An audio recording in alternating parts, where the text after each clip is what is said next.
It was one of the last days of high school. Our teacher decided to ask a simple question.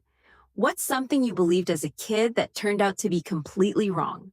The classroom immediately filled with laughter. Everyone seemed to have at least one ridiculous childhood belief. And honestly, some of them were way funnier than I expected. For example, When I was little, I genuinely thought that if someone broke the TV screen, all the characters inside would come out into the real world. Every time one of my favorite characters appeared, I would start thinking about it. Part of me really wanted to break the screen and see what would happen. I imagined all the characters suddenly walking out of the TV and into our house. But I never actually did it. Not because I stopped believing it. I was just too scared of getting in trouble. When I was little, we had one of those paper calendars where you tear off a page every day. Every morning, my dad would tear off the old page and move on to the next one. I never really thought much about it until we got to the very last page of the year. When my dad reached for the final page, I completely panicked. I started crying because I thought we had reached the end.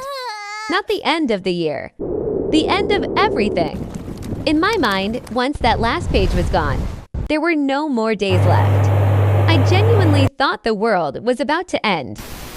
When I was a kid, I used to think people in old black and white photos actually lived in a black and white world.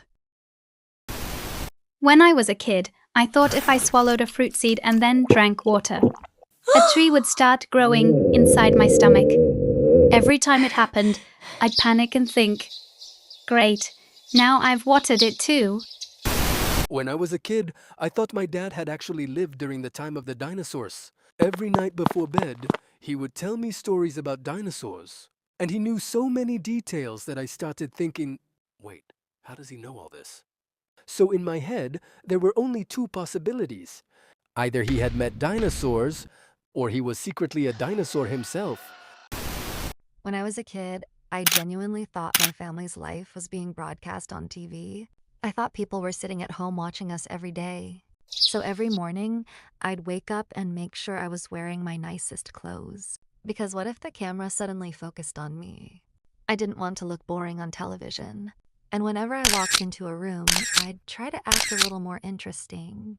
I'd talk differently, walk differently. Sometimes I'd even do random things just to get attention. In my head, there was an audience out there watching everything.